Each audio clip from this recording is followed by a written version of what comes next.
No princípio, Deus criou os céus e a terra. A terra era sem forma e vazia. A escuridão cobria as águas profundas, e o Espírito de Deus se movia sobre a superfície das águas. Então Deus disse: haja luz. E houve luz. Deus viu que a luz era boa, e separou a luz da escuridão.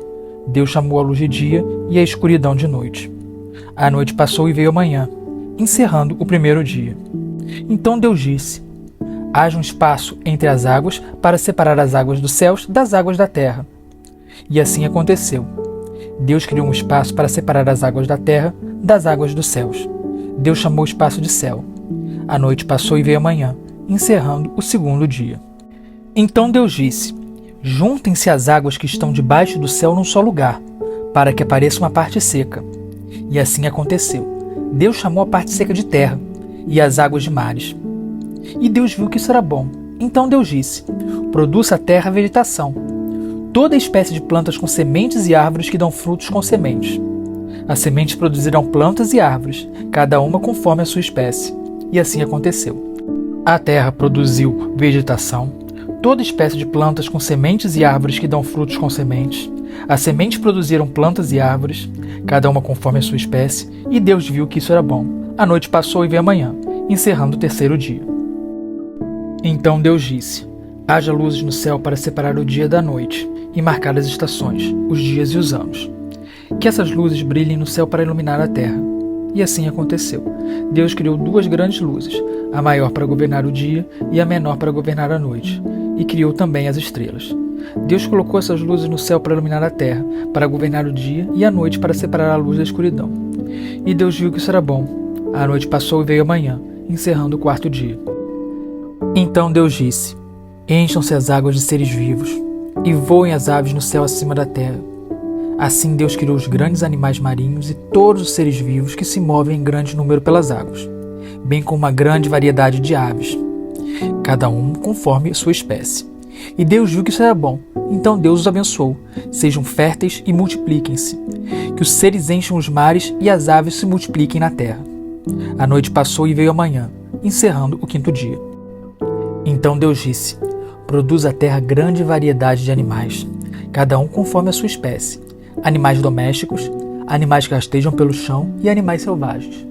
E assim aconteceu. Deus criou grande variedade de animais selvagens, animais domésticos e animais que rastejam pelo chão, cada um conforme a sua espécie. E Deus viu que isso era bom. Então Deus disse: façamos o ser humano à nossa imagem. Ele será semelhante a nós.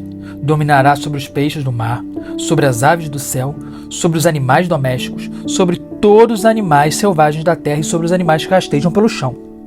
Assim Deus criou os seres humanos, à sua própria imagem, a imagem de Deus os criou. Homem e mulher os criou. Então Deus os abençoou e disse: sejam férteis e multipliquem-se, encham e governem a terra. Dominem sobre os peixes do mar, sobre as aves do céu e sobre todos os animais que rastejam pelo chão. Então Deus disse: vejam, eu lhe dou todas as plantas com sementes em toda a terra e todas as árvores frutíferas, para que lhes sirvam de alimento. E dou todas as plantas verdes como alimento a todos os seres vivos, aos animais selvagens, às aves dos céus e aos animais que rastejam pelo chão. E assim aconteceu. Então Deus olhou para tudo o que havia feito e viu que era muito bom. A noite passou e veio a manhã, encerrando o sexto dia. Assim foram concluídos os céus e a terra, e tudo que há neles.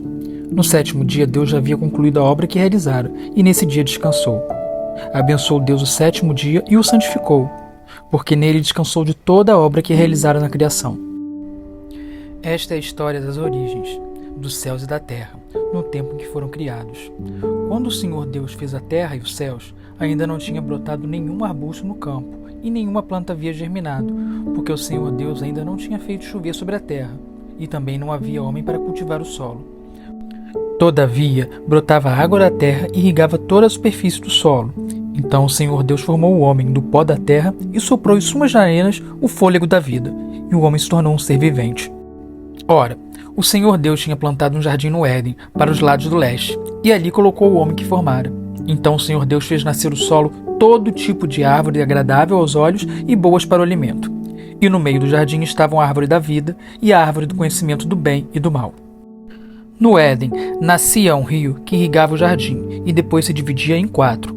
O nome do primeiro é Pison. Ele percorre toda a terra de Havilá, onde existe o ouro. O ouro daquela terra é excelente. Lá também existem o bidélio e a pedra de ônix. O segundo, que percorre toda a terra de Cush, é o Gion. O terceiro, que corre pelo lado leste da Síria, é o Tigre. E o quarto é o rio Eufrates. O Senhor Deus colocou o homem no jardim do Éden para cuidar dele e cultivá-lo. E o Senhor Deus ordenou ao homem: coma livremente de qualquer árvore do jardim, mas não coma da árvore do conhecimento do bem e do mal, porque no dia que dela comer, certamente você morrerá. Então o Senhor Deus declarou: não é bom que o homem esteja só. Farei para ele alguém que o auxilie e lhe corresponda. Depois que formou da terra todos os animais do campo e todas as aves do céu, o Senhor Deus os trouxe ao homem para ver como este lhe chamaria. E o nome que o homem desse a cada ser vivo, esse seria o seu nome. Assim o homem deu nomes a todos os rebanhos domésticos, às aves do céu e a todos os animais selvagens. Todavia, não se encontrou para o homem alguém que o auxiliasse e lhe correspondesse.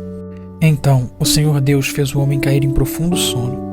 E enquanto este dormia, tirou-lhe uma das costelas, fechando o lugar com carne.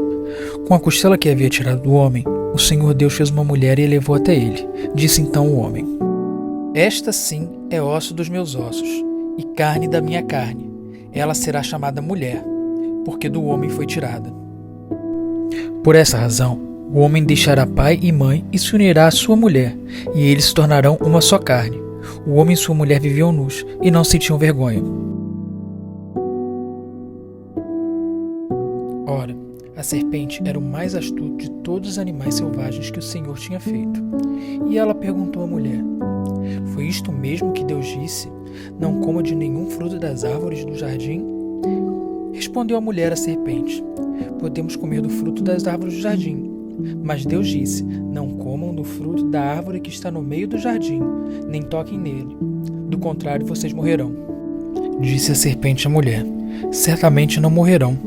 Deus sabe que no dia que dele comerem, seus olhos se abrirão e vocês, como Deus, serão conhecedores do bem e do mal. Quando a mulher viu que a árvore parecia agradável ao paladar, era atraente aos olhos e, além disso, desejável para dela se obter discernimento, tomou do seu fruto, comeu e deu ao seu marido, que comeu também. Os olhos dos dois se abriram e perceberam que estavam nus. Então juntaram as folhas de figueira para cobrir-se. O homem e sua mulher, ouvindo os passos do Senhor Deus, que andava pelo jardim quando soprava a brisa do dia, esconderam-se da presença do Senhor entre as árvores do jardim. Mas o Senhor Deus chamou o homem perguntando: onde está você? E ele respondeu: ouvi teus passos no jardim e fiquei com medo, porque estava nu, por isso me escondi. E Deus perguntou: quem disse que você estava nu? Você comeu do fruto da árvore da qual o proibi de comer? Disse o homem: foi a mulher que me deste por companheira que me deu do fruto da árvore e eu comi. O Senhor Deus perguntou então à mulher: o que foi que você fez? Respondeu a mulher: a serpente me enganou e eu comi. Então o Senhor Deus declarou à serpente: uma vez que você fez isso, maldita é você entre todos os rebanhos domésticos e entre todos os animais selvagens. Sobre o seu ventre você rastejará, e pó comerá todos os dias de sua vida. Porém, inimizade entre você e a mulher, entre a sua descendência e o descendente dela. Este ferirá sua cabeça, e você lhe ferirá o calcanhar. A mulher lhe declarou: multiplicarei grandemente o seu sofrimento na gravidez. Com sofrimento você dará à luz a filhos. Seu desejo será o para o seu marido, e ele a dominará. E ao homem declarou: visto que você deu ouvidos à sua mulher, e comeu do fruto da árvore, da qual ordenei que você não comesse, maldita é a terra por sua causa. Com sofrimento você se alimentará dela, todos os dias de sua vida, e ela lhe dará espinhos e ervas daninhas, e você terá que alimentar-se das plantas do campo. Com o suor do teu rosto você comerá o seu pão, até que volte à terra, visto que dela foi tirado, porque você é pó, e ao pó voltará. Adão deu à sua mulher o nome de Eva, pois ela seria a mãe de toda a humanidade. O Senhor Deus fez roupas de pele e com elas vestiu Adão e sua mulher. Então disse o Senhor Deus: agora o homem se tornou como um de nós, conhecendo o bem e o mal. Não se deve, pois, permitir que ele tome também do fruto da árvore da vida e o coma e viva para sempre. Por isso o Senhor Deus mandou embora do jardim do Éden para cultivar o solo do qual fora tirado. Depois de expulsar o homem, colocou a leste do jardim do Éden querubins e uma espada flamejante que se movia guardando o caminho para a árvore da vida. Esses capítulos iniciais de Gênesis são cheios de significados e ensinamentos. Eles nos falam da criação, da relação entre Deus e o homem, da importância do cuidado com a natureza e do valor da obediência a Deus. No primeiro capítulo, somos apresentados a Deus, o Criador do universo. A criação é descrita como sendo feita em 6 dias, sendo cada dia marcado por um ato criativo de Deus. O capítulo 2 é um complemento do primeiro, dando mais detalhes sobre a criação do homem e da mulher. Primeiro, do barro, ele criou o homem, e após perceber que este precisa de companhia, ele cria a mulher, da sua costela. No capítulo 3, vemos a queda do homem, quando ele desobedece a Deus e come do fruto proibido.